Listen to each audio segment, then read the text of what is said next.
Hello and welcome to our daily Bible reading, where we are reading the entire Bible in a year. This is week 6, day 2. We'll cover today Exodus 19, 20, and 21, Psalm 33, and Ephesians 5. Exodus 19, verse 1. On the third new moon, after the people of Israel had gone out of the land of Egypt, on that day they came into the wilderness of Sinai. They set out from Rephidim and came into the wilderness of Sinai, and they encamped in the wilderness. There Israel encamped before the mountain, while Moses went up to God. The Lord called to him out of the mountain, saying, Thus you shall say to the house of Jacob, and tell the people of Israel, You yourselves have seen what I did to the Egyptians, and how I bore you on eagle's wings, and brought you to myself. Now therefore, if you will indeed obey my voice and keep my covenant, you shall be my treasured possession among all peoples, for all the earth is mine, and you shall be to me a kingdom of priests and a holy nation. These are the words that you shall speak to the people of Israel. So Moses came and called the elders of the people and set before them all these words that the Lord had commanded him. All the people answered together and said, All that the Lord has spoken we will do. And Moses reported the words of the people to the Lord. And the Lord said to Moses, Behold, I am coming to you in a thick cloud, that the people may hear when I speak with you, and may also believe you forever. When Moses told the words of the people to the Lord said to Moses, Go to the people and consecrate them today and tomorrow, and let them wash their garments, and be ready for the third day. For on the third day the Lord will come down on Mount Sinai in the sight of all the people. And you shall set limits for the people all around, saying, Take care not to go up into the mountain, or touch the edge of it. Whoever touches the mountain shall be put to death. No hand shall touch him, but he shall be stoned or shot. Whether beast or man, he shall not live. When the trumpet sounds a long blast, they shall come up to the mountain. So Moses went down from the mountain to the people and consecrated the people, and they washed their garments. And he said to the people, Be ready for the third day. Do not go near a woman. On the morning of the third day there were thunders and lightnings and a thick cloud on the mountain and a very loud trumpet blast, so that all the people in the camp trembled. Then Moses brought the people out of the camp to meet God, and they took their stand at the foot of the mountain. Now Mount Sinai was wrapped in smoke, because the Lord had descended on it in fire. The smoke of it went up like the smoke of a kiln, and the whole mountain trembled greatly. And as the sound of the trumpet grew louder and louder, Moses spoke, and God answered him in thunder. The Lord came down on Mount Sinai to the top of the mountain, and the Lord called Moses to the top of the mountain, and Moses went up. And the Lord said to Moses, Go down and warn the people, lest they break through to the Lord to look, and many of them perish. Also let the priests who come near to the Lord consecrate themselves, lest the Lord break out against them. And Moses said to the Lord, The people cannot come up to Mount Sinai, for you yourself warned us, saying, Set limits around the mountain and consecrate it. And the Lord said to him, Go down and come up, bringing Aaron with you. But do not let the priests and the people break through to come up to the Lord, lest he break out against them. So Moses went down to the people and told them. Exodus 20, verse 1. And God spoke all these words, saying, I am the Lord your God, who brought you out of the land of Egypt, out of the house of slavery.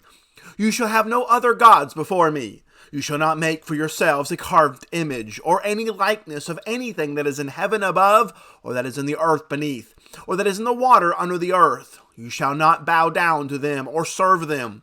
For I, the Lord your God, am a jealous God, visiting the iniquity of the fathers on the children to the third and the fourth generation of those who hate me, but showing steadfast love to thousands of those who love me and keep my commandments.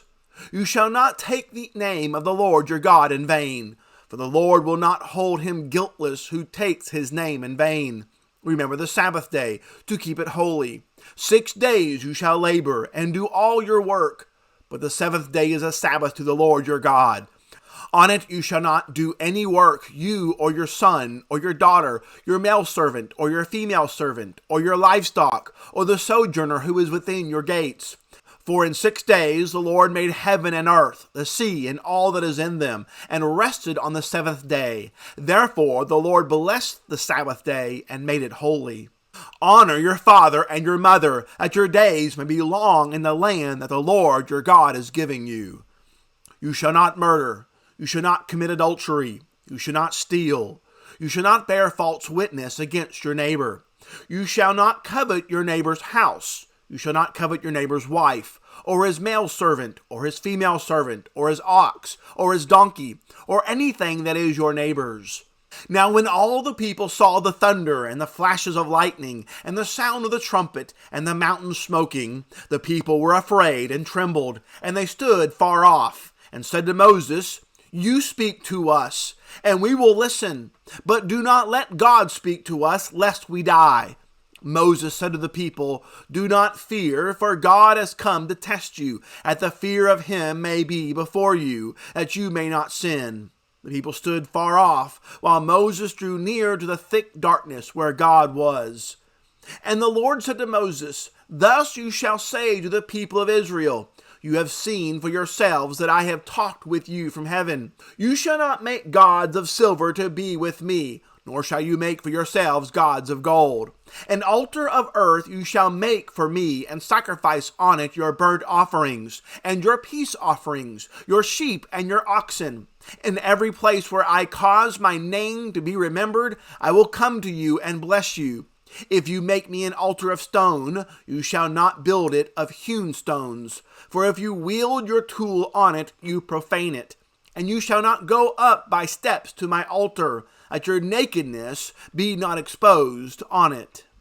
Exodus 21, verse 1. Now these are the rules that you shall set before them. When you buy a Hebrew slave, he shall serve 6 years, and in the 7th he shall go out free for nothing. If he comes in single, he shall go out single. If he comes in married, then his wife shall go out with him. If his master gives him a wife, and she bears him sons or daughters, the wife and her children shall be her master's, and he shall go out alone. But if the slave plainly says, I love my master, my wife, and my children, I will not go out free, and his master shall bring him to God, and he shall bring him to the door or the doorpost, and his master shall bore his ear through with an awl, and he shall be his slave forever. When a man sells his daughter as a slave, she shall not go out as the male slaves do. If she does not please her master, who has designated her for himself, then he shall let her be redeemed. He shall have no right to sell her to a foreign people, since he has broken faith with her. If he designates her for his son, he shall deal with her as with a daughter. If he takes another wife to himself, he shall not diminish her food, her clothing, or her marital rights. And if he does not do these 3 things for her, she shall go out for nothing, without payment of money. Whoever strikes a man so that he dies shall be put to death. But if he did not lie in wait for him, but God let him fall into his hand, then I will appoint for you a place to which he may flee. But if a man willingly attacks another to kill him by cunning, you shall take him from my altar, that he may die. Whoever strikes his father or his mother shall be put to death. Whoever steals a man and sells him, and anyone found in possession of him, shall be put to death. Whoever curses his father or his mother shall be put to death. When men quarrel and one strikes the other with a stone or with his fist, and the man does not die but takes to his bed, then if the man rises again and walks outdoors with his staff, he who struck him shall be clear. Only he shall pay for the loss of his time, and shall have him thoroughly healed. When a man strikes his slave, male or female, with a rod, and the slave dies under his hand, he shall be avenged. But if the slave survives a day or 2, he is not to be avenged, for the slave is his money. When men strive together and hit a pregnant woman, so that her children come out, but there is no harm, the one who hit her shall surely be fined, as the woman's husband shall impose on him, and he shall pay as the judges determine. But if there is harm, then you shall pay life for life, eye for eye, tooth for tooth, hand for hand, foot for foot, burn for burn, wound for wound, stripe for stripe. When a man strikes the eye of his slave, male or female, and destroys it, he shall let the slave go free because of his eye. If he knocks out the tooth of his slave, male or female, he shall let the slave go free because of his tooth. When an ox gores a man or a woman to death, the ox shall be stoned, but its flesh shall not be eaten. But the owner of the ox shall not be liable. But if the ox has been accustomed to gore in the past, and its owner has been warned but has not kept it in, and it kills a man or a woman, the ox shall be stoned, and its owner also shall be put to death. If a ransom is imposed on him, then he shall give for the redemption of his life whatever is imposed on him. If it gores a man's son or daughter, he shall be dealt with according to this same rule. If the ox gores a slave, male or female, the owner shall give to their master 30 shekels of silver, and the ox shall be stoned. When a man opens a pit, or when a man digs a pit and does not cover it, and an ox or a donkey falls into it, the owner of the pit shall make restoration. He shall give money to its owner, and the dead beast shall be his. When one man's ox butts another's, so that it dies, then they shall sell the live ox and share its price, and the dead beast also they shall share. Or if it is known that the ox has been accustomed to gore in the past, and its owner has not kept it in, he shall repay ox for ox, and the dead beast shall be his. Psalm 33. Shout for joy in the Lord, O you righteous. Praise befits the upright.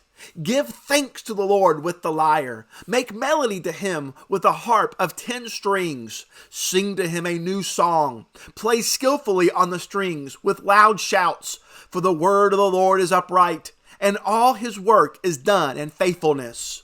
He loves righteousness and justice. The earth is full of the steadfast love of the Lord.